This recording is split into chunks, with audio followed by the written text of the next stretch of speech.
All right, look, you don't need 4, 5, 8 plugins on your mix bus to achieve a good mix. We're going to simplify things, and I'm going to show you the only plugins that you really need on your mix bus.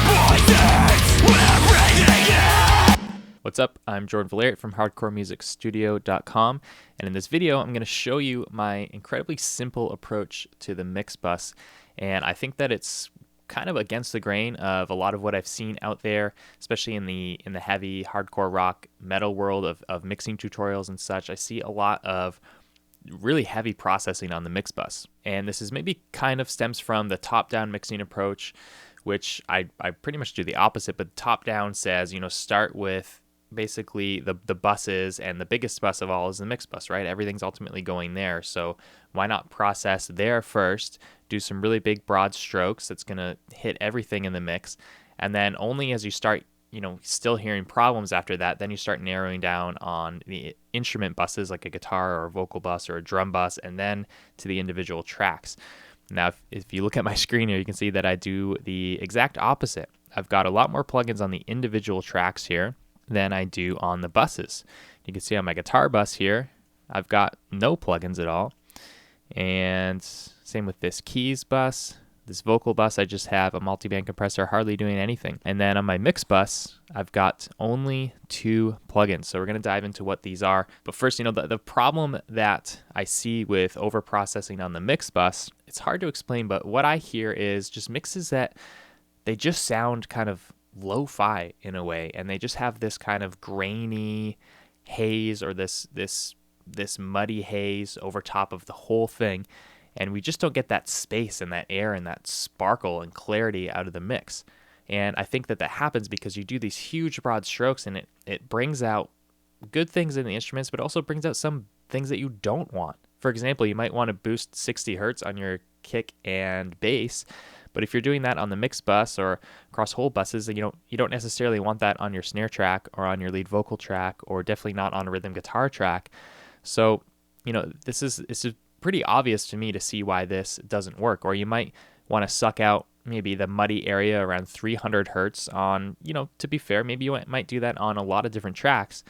But if you do that across the whole mix, you're going to end up with a really thin mix that has no body in the low mids. So let's jump into my mix bus here. So here's a song I mixed.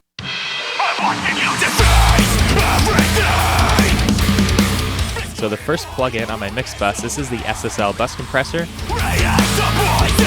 And it's doing usually around 1 to 2 dB of gain reduction. On the odd mix, I'll do a little bit more, but it rarely hits that 4 mark there. Now this mix session with this plugin and the next one here, which I'll show you in a second, these are pretty much the 2 go-to mix bus plugins that I've used for years across, I'm talking hundreds and hundreds of mixes. And, the odd time, I'd say maybe 5% of the time, I end up with a really simple EQ also on the mix. I'll again talk about that in a second. But pretty much this compressor is pretty much the only thing doing compression on my mix bus. And I like this plugin because it also gives a little bit of that SSL flavor. So we're going to A/B this for you. Here it is, bypassed.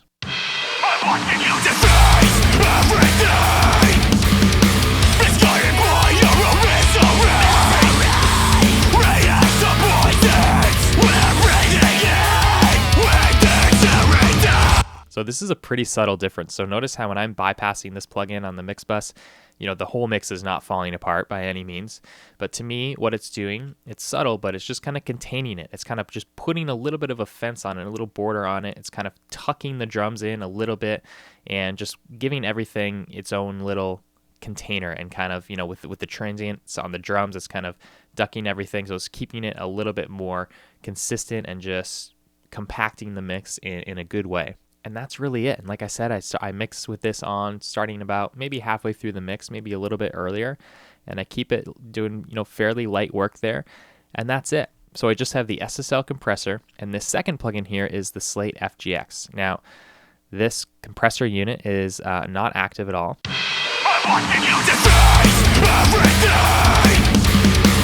So what I'm basically only using this for is just a bit of loudness.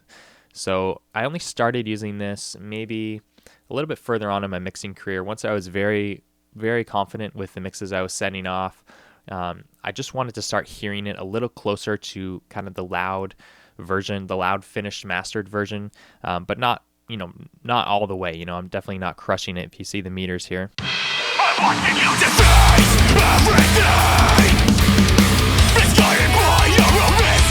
Still leaving a good amount of headroom. And notice my settings here. I'm not using these low punch and detail knobs.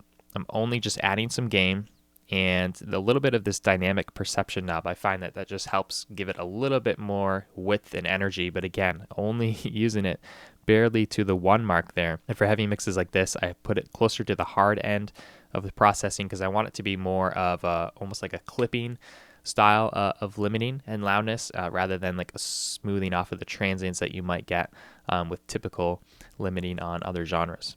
Well, first let's A/B.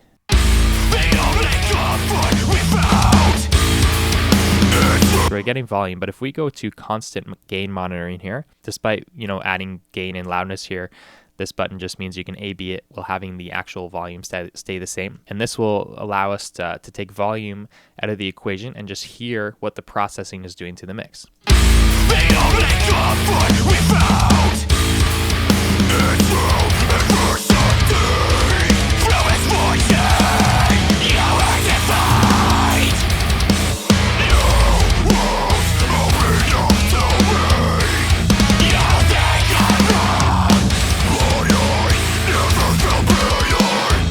So again, you hear how subtle that is. It's, if you're not super experienced yet, you might not even be able to hear the difference really. But if you rewind and kind of hear that a few times, it's similar to what the compressor is doing. It's just a little bit more aggressive. And you can think of it as, the ceiling is here. The mix, without this is kind of moving dynamically like this much. And then you put this thing on and now it's only moving like this much. So the effect is that it just sounds just a little more aggressive, a little more in your face. And again, I'm not smashing this. I'm not trying to do a final master here. I'm just trying to get it a little bit louder in a way that adds more energy without really affecting the balance of my mix. It's not making my drums weaker or anything like that. And then I'll send it off to a proper mastering engineer to actually get it the rest of the way. But that's it. So compare this to maybe some of what you're doing right now or what you've seen in other tutorials with a bunch of processing on the mix bus. Maybe some EQ, maybe a lot of multiband compression. I know that that's popular, but the thing is, guys, if you don't know why you're doing something, you shouldn't do it. So don't put a multiband compressor on there unless you've got a really clear, specific reason in your head of why you need that in the mix. So let's just A/B here again. Nothing on the mix bus.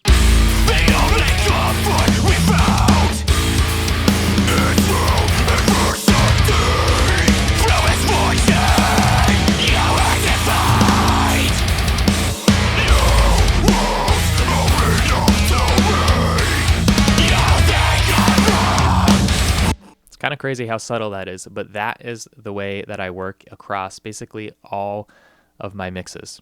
Now, like I mentioned, there's the odd time where I'll put an EQ on, and this happens, maybe at the very end of the mix. I'm talking the last 5% of the mix. If I'm doing some quick reference checks to see where I'm at, if I notice that my mix is a little bit too dark or a little bit too light in the low end, I'll usually pull up a plugin like this, the PwigTech, and again, I'm very subtle. So I'm talking, if I feel like it's a little bit light in the low end, I might add 1 dB in the low, and I might do a little bit of a boost in the high end.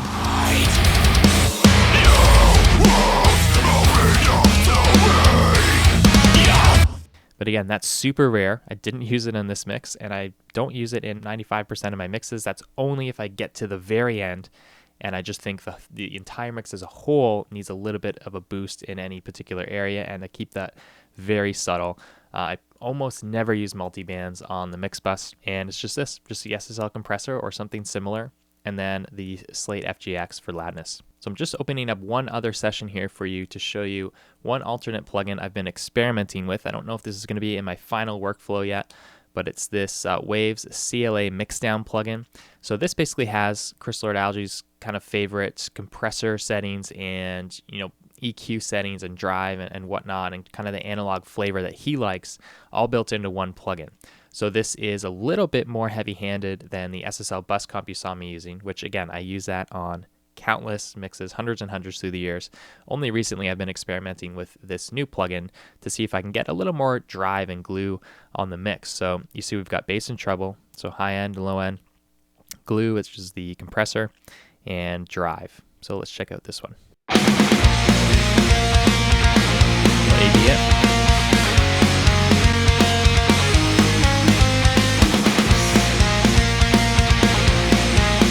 So this is more heavy-handed. Listen to how it kind of pumps a little bit more.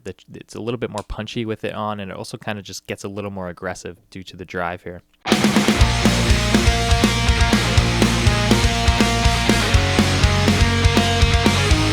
But again, notice I'm not really cranking anything here. Actually, I pulled the input down so that it would process a little bit less, because even in the stock settings, it's fairly heavy-handed. I'm not boosting or cutting the bass. I'm doing a half, well, I don't know if you call it a dB, but 0.6 on this treble fader here, just get a bit brighter. The compressor set right there, just in the middle. Again, to do about 1 to 2 dB reduction. And the drive at 0 as well. And the reason this plugin intrigued me is just because it had the high and low EQ built in, which I mentioned I do use that sometimes. And then also because it had, Chris Lord-Alge uses the SSL compressor when he mixes, or at least sometimes. I know he uses the Focusrite too, but I know he mixes on an SSL board. So I know I'm going to get similar type of compression. And then I like the idea of having the drive, just some analog flavor saturation across the whole mix in a subtle way. So again, one more AB, and you'll see the other plugin I have here is just the same Slate FGX.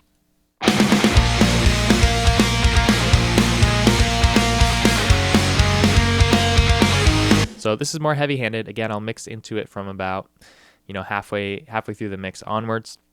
And actually, I used this on a bunch of mixes, and then now I've gone back to the SSL bus comp. I think I'm a little more comfortable with that. I liked this one, but I almost found it's a little bit heavy-handed to the point where, I'm feeling like I'm getting, I don't know, it's a trade-off between getting that extra energy and drive and aggression and interaction between all the elements, but I want to make sure I have that clarity and that I don't kind of get that amateur over-processing kind of haze and lack of clarity over the mix. And if you've got that sound, if you feel like you understand the way instruments should sound and the way to balance a mix and how to EQ and compress things, but you're still getting that just lack of clarity, like you're not getting that nice, like, exciting air and energy and space in the mix, I want you to consider with whether maybe you're over-processing on your mix bus. Are you using EQs? Are you using multiple compressors? Are you have multi-band compressors?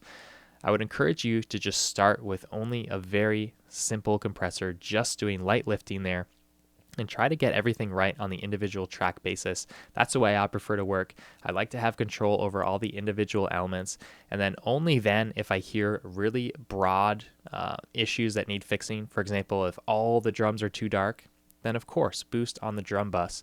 Or if the entire mix is too thin in the 1K range, then sure, do a really subtle broad boost on the mix bus or on the instrument buses. That's fine, but that makes sense to me.